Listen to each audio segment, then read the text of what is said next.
আলাইকুম। আজকে আমি পায়া রান্নার রেসিপি নিয়ে আপনাদের মাঝে চলে আসলাম। আমি কিভাবে পায়া রান্না করতে হয় স্টেপ বাই স্টেপ আপনাদেরকে দেখাবো। আমার পাশে থাকবেন।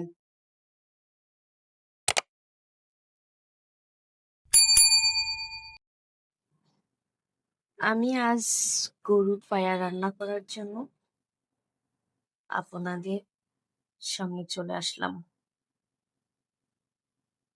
এই তো দেখুন আমার গরুর পায়া 2 কেজি মতো এখানে আছে।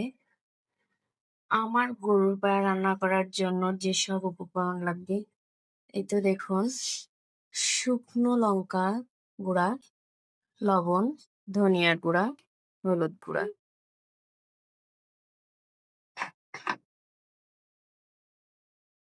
এই তো পেঁয়াজ কুচি, আদা বাটা, জিরা বাটা, রসুন বাটা। একটু ঘনর জন্য পেঁয়াজ কিছুটা বেটে রেখেছি।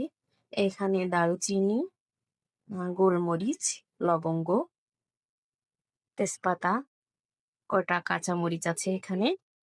এই তো এগুলো দিয়ে আমি আজকে গরুর পায়া রান্না করবো। এই তো আমি প্রথমে পেঁয়াজ কুচি দিয়ে দিব, জিরা বাটা দিয়ে দিব, আদা বাটা দিয়ে দিব, রসুন বাটা দিয়ে দিব, পেঁয়াজ বাটা দিয়ে দিব, তো মশলাগুলো দিয়ে দিব, দারুচিনি এটা তেজপাতা দিয়ে দেবো। এখন আমি সুন্দর করে এই মশলাগুলো ঢেলে দেবো। এই লবণ দিলাম, শুকনো লঙ্কা দিয়েছি, ধনে গুঁড়া দিলাম, হলুদ গুঁড়া দিলাম। এখন সুন্দর মতো আমি কিছু পরিমাণ এই তেল দিয়ে দিলাম। আমার যে পরিমাণ তেল লাগবে আমি পরিমাণ মতো এখানে দিয়ে দেব। এখন এটা সুন্দর করে মেখে নিব। মেখে নিয়ে আমি এটা প্রেসার কুকারে দিয়ে দেব। যেহেতু গরুর পায়া এর জন্য প্রেসার কুকারে না দিলে এটা সিদ্ধ হওয়া সম্ভব হবে না সুন্দর মতো। এই তো দেখুন আমি প্রেসারে সেট করে দিয়েছি। এর মধ্যে ইলাচ দিয়েছি, এটা ক্যামেরা বন্ধী হয়নি। এটা সিদ্ধ হয়ে গেলে আপনাদের সঙ্গে আবার চলে আসবো। এই তো আমি চলে আসলাম। আমার পায়াগুলো সুন্দর মতো সিদ্ধ হয়ে গিয়েছে। আমি প্রেসার কুকার থেকে বের করে এখন গরম পানি করে পায়ার মধ্যে দিয়েছি। দেখুন পরিমাণ মতো পানি দিলেই হবে। এই তো একটু হালকা ঝোল রাখতে হবে, ঝোলই মেন। এর জন্য আমাকে কিছুটা পানি দিতে হয়েছে। এটা হয়ে গেলে আপনাদের সঙ্গে আবার চলে আসবো। এই তো আমার পায়া রান্না প্রায় শেষের দিকে হয়ে আসছে। আমি কয়েকটা কাঁচামরিচ ফালি দিয়ে দিব। একটু পরে ভাজা মশলা গুঁড়ো করে রাখছি, ওইটা এর মধ্যে দিয়ে নামাই নিব।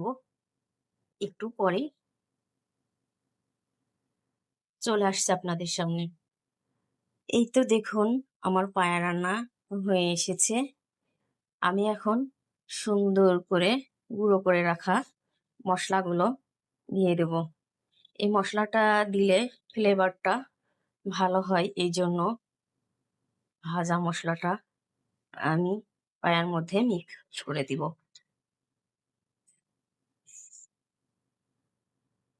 এখন চুলাটা আমি বন্ধ করে দিব। এই তো দেখুন আমি পায়াটা সুন্দর মতো আপনাদেরকে পরিবেশন করে দেখাবো। একদম আমার রান্না যদি আপনাদের ভালো লেগে থাকে তাহলে আপনার বাসায় রান্না করে খেয়ে দেখবেন।